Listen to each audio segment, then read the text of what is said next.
हाय दोस्तों, मैं नितेश सिन्हा और आप सभी का हमारे चैनल करियर बिल्डअप में बहुत बहुत स्वागत है। दोस्तों, हमेशा की तरह कुछ नया लेके आपके सामने आए हैं। तो सबसे पहले हम लोग कुछ क्वेश्चंस को देखेंगे, फिर इसके डिटेल्स के बारे में चर्चा करेंगे। तो सबसे पहला क्वेश्चन है हमारा कि निजता का अधिकार भारतीय संविधान के किस अनुच्छेद के अंतर्गत संरक्षित है? अनुच्छेद 15, अनुच्छेद 19, अनुच्छेद 21 और अनुच्छेद 29। जैसा कि आपके सामने ऑप्शन दिख रहा है अनुच्छेद 21, तो ये सही आंसर है। लेकिन ये कैसे हुआ इसके बारे में डिटेल से चर्चा करेंगे और ये चर्चा का विषय क्यों बना हुआ है इसके बारे में गहन जानकारी अभी लेंगे। फिलहाल हमारे साथ बने रहिए। और हाँ दोस्तों, इस चैनल को लाइक, सब्सक्राइब और शेयर करना ना भूलें। फिलहाल बढ़ते हैं हम लोग नेक्स्ट क्वेश्चन की ओर।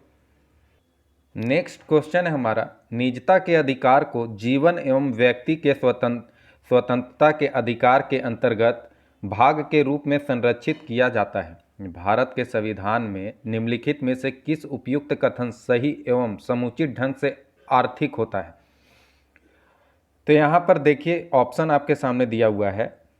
अनुच्छेद 14 एवं संविधान के 42वें संशोधन के अधीन, अनुच्छेद 17 एवं भाग 4 में दिए राज्य की नीति निर्देशक तत्व, अनुच्छेद 21 एवं भाग 3 में गारंटी की स्वतंत्रताएं, अनुच्छेद 24 एवं संविधान के 44वें संविधान संशोधन के अधीन उपबंध। तो यहाँ जीवन एवं व्यक्ति की स्वतंत्रता का बात अगर की जाए तो ऑप्शन नंबर सी होगा, अनुच्छेद 21 एवं भाग में गारंटी की स्वतंत्रताएं। फिलहाल बढ़ते हैं नेक्स्ट क्वेश्चन की ओर और इसके बारे में डिटेल से चर्चा करेंगे कि ये चर्चा का विषय क्यों बना हुआ है। फिलहाल आप हमारे साथ बने रहिए और बढ़ते हैं नेक्स्ट क्वेश्चन की ओर। मेंस के पॉइंट ऑफ व्यू से कुछ क्वेश्चंस इंपॉर्टेंट हैं, जैसे निजता के अधिकार पर सर्वोच्च न्यायालय के नवीनतम निर्णय के आलोक में मौलिक अधिकारों का विस्तार का परीक्षण कीजिए। अभी फिलहाल इसके बारे में डिटेल से जानेंगे और इस क्वेश्चन को डील करने का प्रयास करेंगे। फिलहाल बढ़ते हैं नेक्स्ट क्वेश्चन की ओर। प्रीलिम्स के पॉइंट ऑफ व्यू से नेक्स्ट क्वेश्चन है हमारा, मीथेन हाइड्रेट के निक्षेपों के संदर्भ में निम्नलिखित कथनों में से कौन से सही हैं? यहाँ पर कुछ कूट दिए हुए हैं, यानी कथन दिए हुए हैं। कथन है नंबर 1, भूमंडलीय तापन के कारण इन निक्षेपों से मीथेन गैस का निर्मुक्त होना प्रेरित हो सकता है। नंबर 2, मीथेन हाइड्रेट के विशाल निक्षेप उत्तरी ध्रुवीय टुंड्रा में तथा समुद्र अधस्थल के नीचे पाए जाते हैं। और नंबर 3 है, वायुमंडल में मीथेन 1 या 2 दशक के बाद कार्बन डाइऑक्साइड में ऑक्सीकृत हो जाता है। और क्वेश्चन का डिमांड किया गया है कि सही उत्तर को चुनना है। यहाँ आपके सामने ऑप्शन दे दिया गया है, केवल 1 2, केवल 2 3, केवल 1 3 और 1 2 3। तो इनमें तीनों आंसर जो है, तीनों कथन वो सही हैं। फिलहाल बढ़ते हैं नेक्स्ट क्वेश्चन की ओर और देखते हैं मेंस के पॉइंट ऑफ व्यू से कुछ क्वेश्चंस। जैसे नवंबर 2021 में ग्लासगो में विश्व के नेताओं के शिखर सम्मेलन में कोप 26 संयुक्त राष्ट्र जलवायु परिवर्तन सम्मेलन में आरंभ की गई हरित ग्रिड पहल का प्रयोजन स्पष्ट कीजिए। अंतर्राष्ट्रीय और गठबंधन ISA में यह विचार पहली बार कब दिया गया था? इसे फिलहाल डिटेल से जानेंगे। एवं अगला क्वेश्चन है, संयुक्त राष्ट्र जलवायु परिवर्तन फ्रेमवर्क सम्मेलन यानी UNFCCC के कोप के 26वें सत्र के प्रमुख परिणामों का वर्णन कीजिए। इस सम्मेलन में भारत द्वारा की गई प्रतिबद्धताएं क्या हैं? फिलहाल हमारे साथ बने रहिए, इसके बारे में स्पष्ट जानकारी हमको मिलेगी। आज का पहला टॉपिक है हमारा डिजिटल व्यक्तिगत डेटा संरक्षण विधेयक 2022। ये चर्चा का विषय क्यों बना हुआ है और प्रीलिम्स के पॉइंट ऑफ व्यू से और मेंस के पॉइंट ऑफ व्यू से क्यों इम्पोर्टेंट है। अगर बात प्रीलिम्स की जाए तो डिजिटल व्यक्तिगत डेटा संरक्षण विधेयक के बारे में थोड़ा जानकारी लेना होगा। गोपनीयता का अधिकार, पुट्टा स्वामी निर्णय और अन्य देशों के डेटा संरक्षण कानून। वहीं मेंस के पॉइंट ऑफ व्यू से डिजिटल व्यक्तिगत डेटा संरक्षण विधेयक 2022 के प्रावधान, पुट्टा स्वामी निर्णय और अन्य देश के डेटा संरक्षण कानून। फिलहाल ये चर्चा का विषय क्यों बना हुआ है? केंद्र सरकार ने एक संशोधित व्यक्तिगत डेटा संरक्षण विधेयक जारी किया है, जिसे अब डिजिटल व्यक्तिगत डेटा संरक्षण विधेयक 2022 कहा जाता है। व्यक्तिगत डेटा संरक्षण विधेयक 2019 को वापस लेने के 3 महीने बाद यह विधेयक पेश किया गया है। डिजिटल व्यक्तिगत डेटा संरक्षण विधेयक 2022 के 7 सिद्धांत सबसे पहले संगठनों द्वारा व्यक्तिगत डेटा का उपयोग इस तरह से किया जाना चाहिए जो संबंधित व्यक्ति के लिए वैध, निष्पक्ष और पारदर्शी हो। दूसरे, व्यक्तिगत डेटा का उपयोग केवल उन उद्देश्यों के लिए किया जाना चाहिए जिसके लिए इसे एकत्र किया गया हो। तीसरा सिद्धांत डेटा न्यूनीकरण की बात करता है। चौथा सिद्धांत संग्रह की बात आने पर डेटा सटीकता पर जोर देता है। पांचवा सिद्धांत कहता है कि कैसे एकत्र किए गए व्यक्तिगत डेटा को डिफ़ॉल्ट रूप से अस्थायी तौर पर संग्रहित नहीं किया जा सकता और भंडारण एक निश्चित अवधि तक सीमित होना चाहिए। छठा सिद्धांत कहता है कि यह सुनिश्चित करने के लिए उचित सुरक्षा उपाय होने चाहिए कि व्यक्तिगत डेटा का कोई अधीनस्थ अनधिकृत संग्रह या प्रसंस्करण नहीं हो। सात सिद्धांत कहता है कि जो व्यक्ति व्यक्तिगत डेटा के प्रसंस्करण के उद्देश्य और साधनों को तय करता है उसे इस तरह के प्रसंस्करण के लिए जवाबदेह होना चाहिए। डिजिटल व्यक्तिगत डेटा संरक्षण विधेयक की मुख्य विशेषताएं। डेटा प्रिंसिपल और डेटा न्यासी। डेटा प्रिंसिपल उस व्यक्ति को संदर्भित करता है जिसका डेटा एकत्र किया जा रहा है। बच्चों यानी 18 वर्ष के मामलों में उनके माता पिता या वैध अभिभावकों को उनके डेटा प्रिंसिपल माना जाएगा। डेटा न्यासी इकाई व्यक्तिगत, कंपनी, फॉर्म, राज्य आदि हैं जो किसी व्यक्ति के व्यक्तिगत डेटा के प्रसंस्करण के उद्देश्य और साधनों को तय करता है। व्यक्तिगत डेटा कोई भी ऐसा डेटा जिसके द्वारा किसी व्यक्ति की पहचान की जा सकती है। प्रसंस्करण का अर्थ है व्यक्तिगत डेटा के संबंध में पूरा होने वाला संचालन का चक्र ही प्रसंस्करण कहलाता है। महत्वपूर्ण डेटा न्यासी। महत्वपूर्ण डेटा न्यासी वे हैं जो व्यक्तिगत डेटा की उच्च मात्रा से निपटते हैं। केंद्र सरकार कई कारकों के आधार पर परिभाषित करेगी कि इस श्रेणी के तहत किसे नामित किया जाना चाहिए। ऐसी इकाइयों को एक डेटा संरक्षण अधिकारी और एक स्वतंत्र डेटा ऑडिटर नियुक्त करना होगा। व्यक्तियों के अधिकार, जानकारी तक पहुंच। विधेयक यह सुनिश्चित करता है कि व्यक्तियों को भारतीय संविधान की 8वीं अनुसूची में निर्दिष्ट भाषाओं में बुनियादी जानकारी तक पहुंचने में सक्षम होना चाहिए। सहमति का अधिकार। व्यक्तियों को उनके डेटा को संसाधित करने से पहले सहमति देने की आवश्यकता होती है और प्रत्येक व्यक्ति को पता होना चाहिए कि व्यक्तिगत डेटा के कौन से आइटम एक डेटा फिड्यूसरी एकत्र करना चाहते हैं और इस तरह के संग्रह एवं आगे की प्रक्रिया का उद्देश्य क्या है। व्यक्तियों को डेटा फिड्यूसरी से सहमति वापस लेने का अधिकार है। नष्ट करने का अधिकार। डेटा प्रिंसिपल के पास डेटा फिड्यूसरी द्वारा एकत्र किए गए डेटा को मिटाने और सुधार की मांग करने का अधिकार होगा। नामांकित करने का अधिकार। डेटा प्रिंसिपल को किसी ऐसे व्यक्ति को नामांकित करने का अधिकार होगा जो अपनी मृत्यु या अक्षमता की स्थिति में इन अधिकारों का प्रयोग करेगा। डेटा संरक्षण बोर्ड। विधेयक में डेटा का अनुपालन सुनिश्चित करने के लिए डेटा संरक्षण बोर्ड के गठन का प्रस्ताव है। डेटा फिड्यूसरी से असंतोषजनक प्रक्रिया के मामलों में उपभोक्ता डेटा संरक्षण बोर्ड में शिकायत दर्ज कर सकते हैं। सीमा पार डेटा स्थानांतरण। विधेयक सीमा पार भंडारण एवं डेटा को कुछ अधिसूचित देशों और क्षेत्रों में स्थानांतरित करने की अनुमति देता है, बशर्ते उसके पास उपयुक्त डेटा सुरक्षा परिदृश्य हो तथा सरकार वहां से भारतीयों के डेटा तक पहुंच सके। वित्तीय दंड। डेटा फिड्यूसरी हेतु विधेयक उन व्यवसायों पर दंड लगाने का प्रस्ताव करता है जो डेटा उल्लंघनों से गुजरते हैं या उल्लंघन होने पर उपयोगकर्ताओं को सूचित करने में विफल रहते हैं। जुर्माना 50 करोड़ रुपए से लेकर 500 करोड़ रुपए तक लगाया जाएगा। डेटा प्रिंसिपल हेतु यदि कोई उपयोगकर्ता ऑनलाइन सेवा के लिए साइन अप करते हैं, समय झूठे दस्तावेज प्रस्तुत करते हैं या तुच्छ शिकायत दर्ज करते हैं तो उपयोगकर्ता पर 10,000 रुपये तक का जुर्माना लगाया जा सकता है। छूट। सरकार की कुछ व्यवसायों को उपयोगकर्ताओं की संख्या और इकाई द्वारा संसाधित व्यक्तिगत डेटा की मात्रा के आधार पर विधेयक के प्रावधानों का पालन करने से छूट दे सकती है। यह देश के स्टार्टअप्स को ध्यान में रखते हुए किया गया है जिन्होंने शिकायत की थी कि व्यक्तिगत डेटा संरक्षण विधेयक 2019 बहुत अधिक अनुपालन ग्रहण करता है। राष्ट्रीय सुरक्षा से संबंधित छूट पिछले वर्ष 2019 संस्करण के समान बरकरार रखी गई है।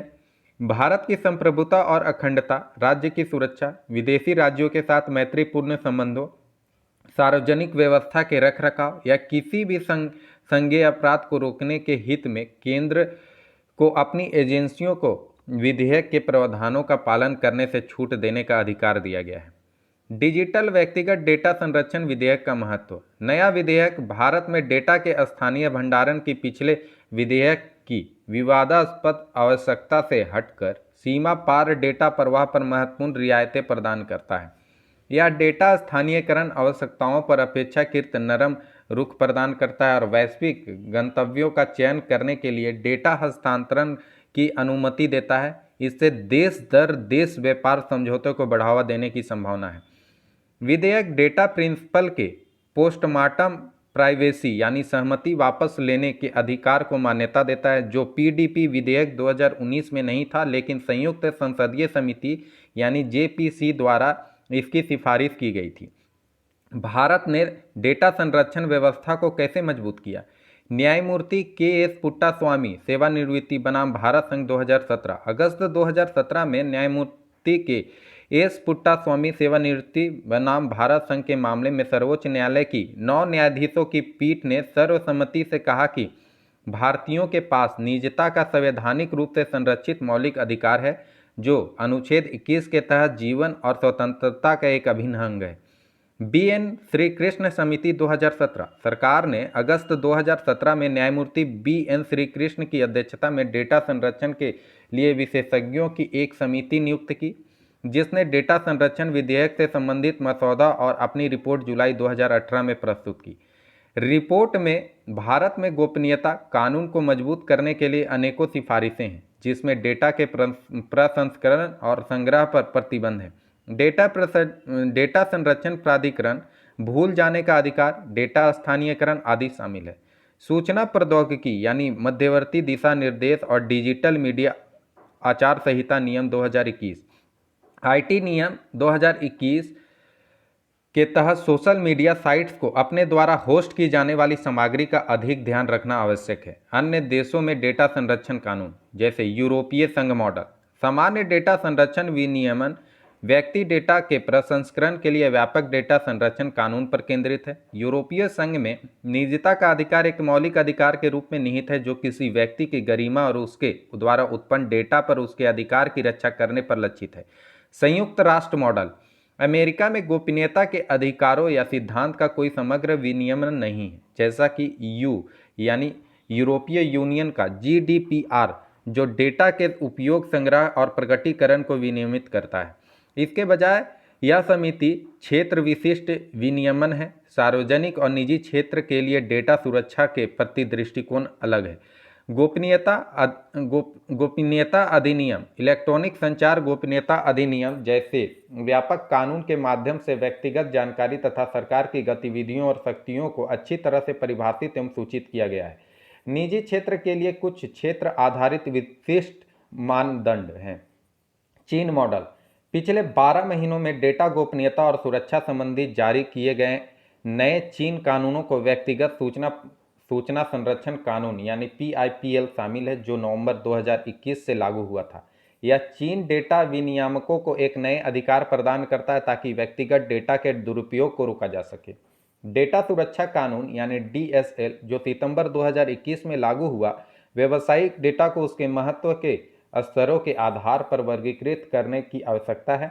DSL सीमा पार हस्तांतरण पर नए प्रतिबंध आरोपित करता है। एक क्वेश्चन है, जैसा कि ये क्वेश्चन पहले पूछा जा चुका है कि निजता का अधिकार भारतीय संविधान के अनुच्छेद के अंतर्गत संरक्षित है, तो यहाँ पर ऑप्शन नंबर सी अनुच्छेद 21 के अंतर्गत ये संरक्षित है। इसकी कुछ व्याख्या के बारे में देख सकते हैं कि पुट्टास्वामी बनाम भारत संघ 2017 मामले में निजता के अधिकार को सर्वोच्च न्यायालय द्वारा मौलिक अधिकार घोषित किया गया था। निजता के अधिकार को अनुच्छेद 21 के तहत प्राण एवं दैहिक स्वतंत्रता के अधिकार के आंतरिक भाग के रूप में तथा संविधान के भाग 3 द्वारा गारंटीकृत स्वतंत्रता के हिस्से के रूप में संरक्षित किया गया है।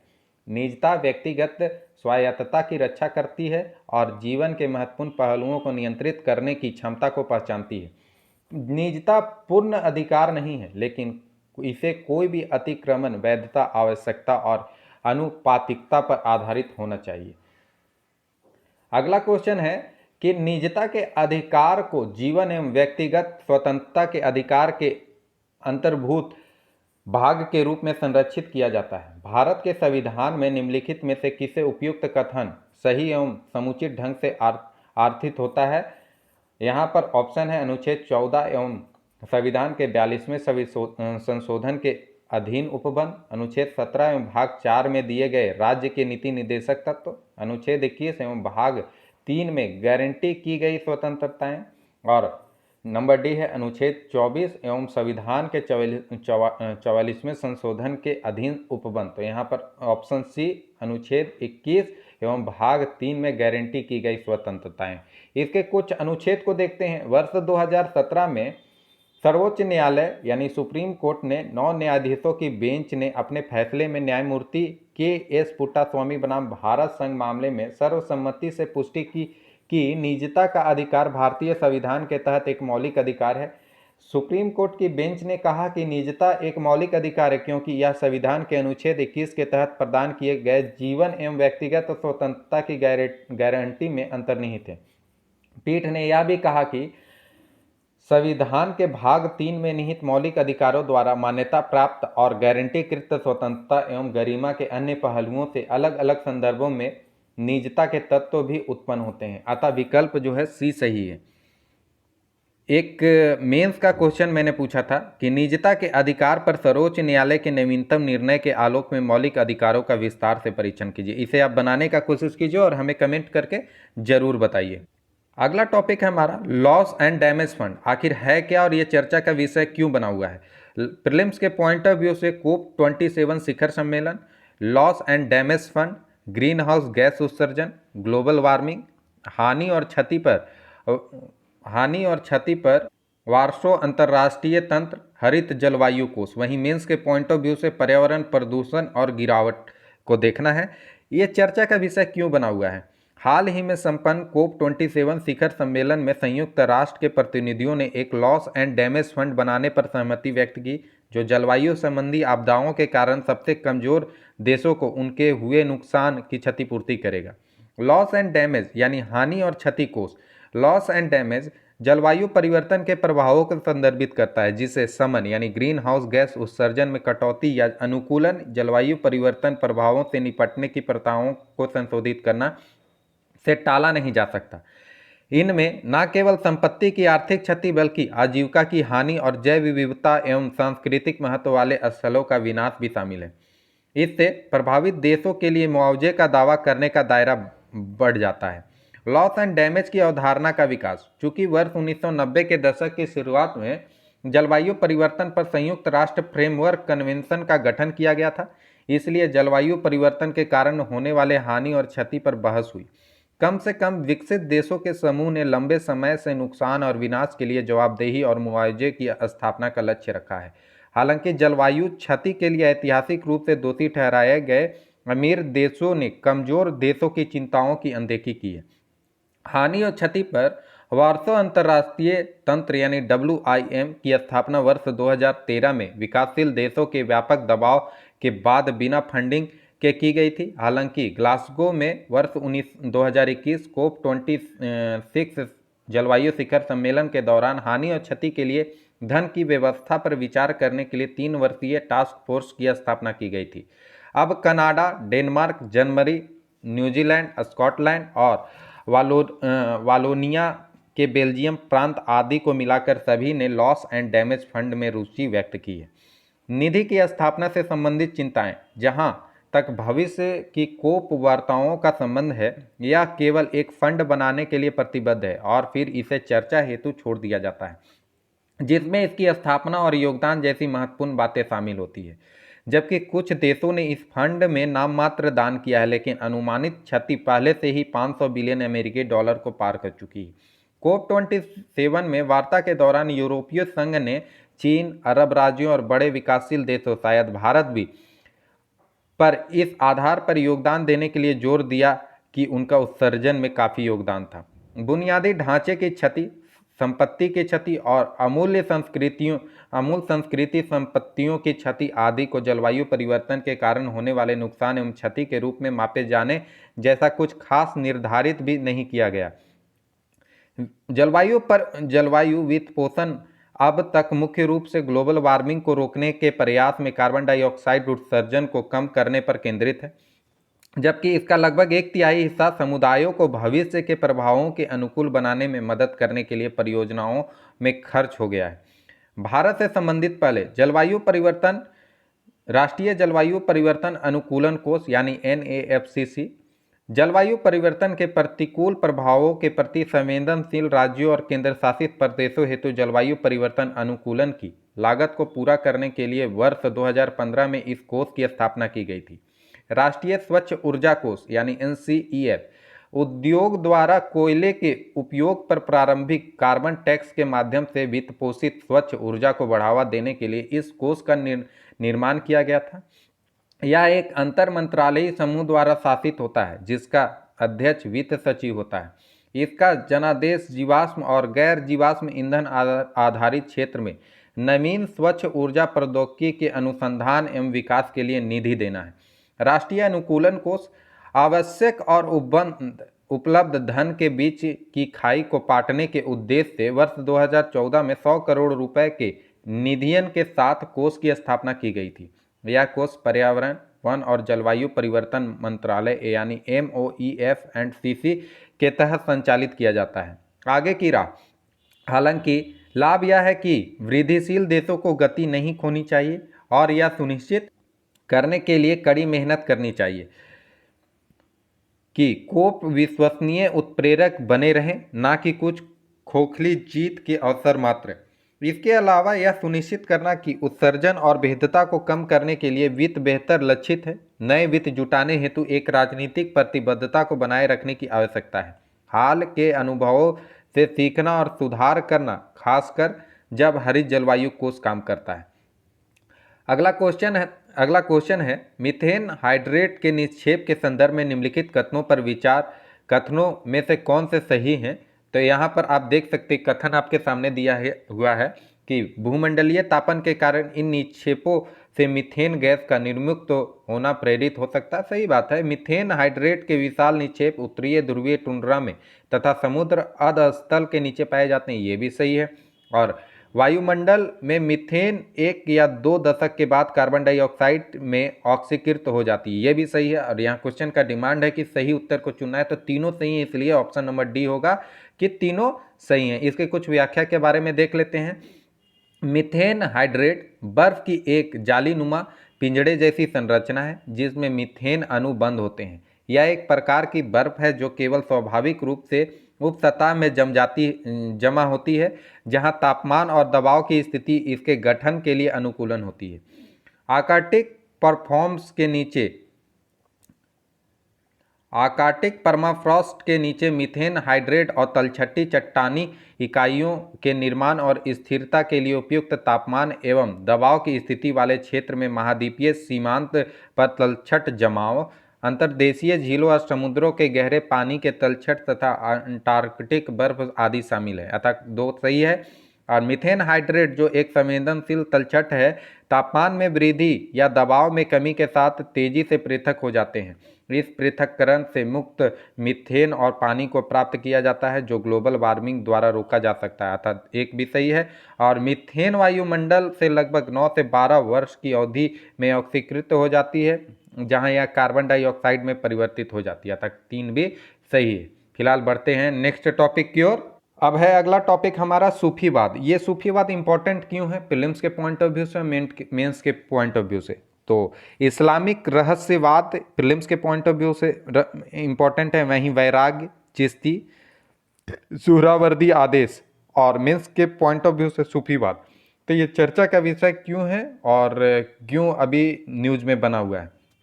तो हाल ही में in search of the divine living history of Sufism in India नामक पुस्तक प्रकाशित हुई है। सूफीवाद, इसका परिचय क्या है?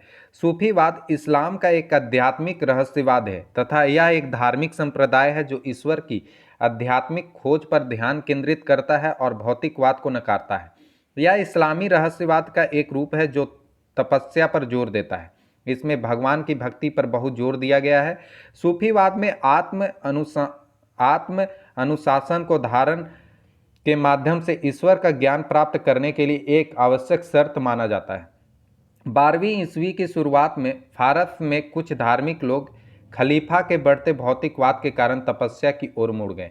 उन्हें सूफी कहा जाने लगा। भारत में सूफी आंदोलन 1300 ईस्वी में शुरू हुआ और 15वीं शताब्दी के दक्षिण भारत में आया।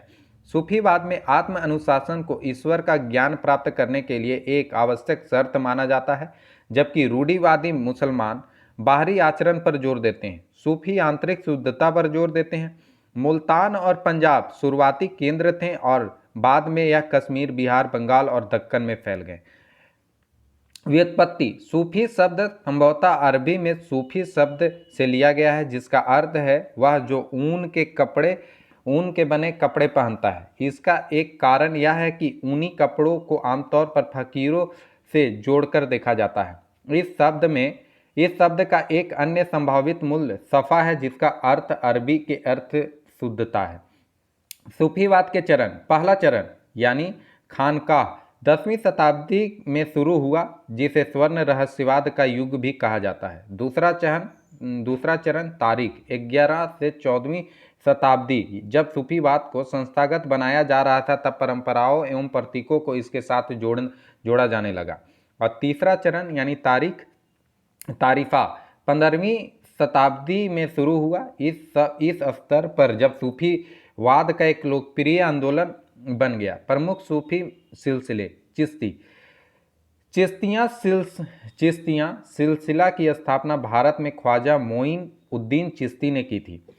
इसने ईश्वर के साथ एकात्मकता यानी वहदत अल वजूह के सिद्धांत पर जोर दिया और इस सिलसिले के सदस्य शांति प्रिय थे। उन्होंने सभी भौतिक वस्तुओं को भगवान के चिंतन से विकर्षण के रूप में अस्वीकार कर दिया। वे धर्मनिरपेक्ष राज्य के साथ संबंध से दूर रहे। उन्होंने भगवान के नामों का जोर से और चुपचाप पाठ यानी धिकर खफी चिश्ती अभ्यास की आधारशिला का निर्माण किया। चिश्ती की शिक्षाओं को ख्वाजा कुतुबुद्दीन बख्तियार काकी, फरीदुद्दीन गंज ए सबर, निजामुद्दीन औलिया और नसीरुद्दीन चरक जैसे ख्वाजा मोइन उद्दीन चिश्ती के शिष्यों द्वारा आगे बढ़ाया तथा लोकप्रिय बनाया।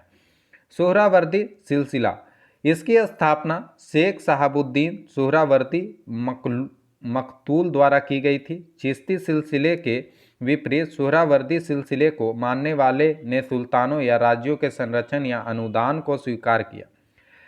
नक्शबंदी सिलसिला: इसकी स्थापना ख्वाजा बहाउल-दीन नक्शबंद द्वारा की गई थी। भारत में इस सिलसिले की स्थापना ख्वाजा बहाउद्दीन नक्शबंदी ने की थी। शुरुआत में इस सिलसिले के फकीरों ने शरीयत के पालन पर जोर दिया। कदरिया सिलसिला: यह पंजाब में लोकप्रिय था। इसकी स्थापना शेख अब्दुल कादरी गिलानी द्वारा 14वीं शताब्दी में की गई थी।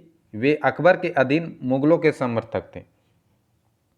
दोस्तों, आज का टॉपिक कैसा लगा हमें कमेंट करके ज़रूर बताएं। हाँ दोस्त, अगर आप हमारे चैनल पर नए हैं तो लाइक, सब्सक्राइब एंड शेयर करना ना भूलें। आज के लिए इतना ही, मिलते हैं नेक्स्ट वीडियो में। तब तक के लिए टाटा, बाय बाय।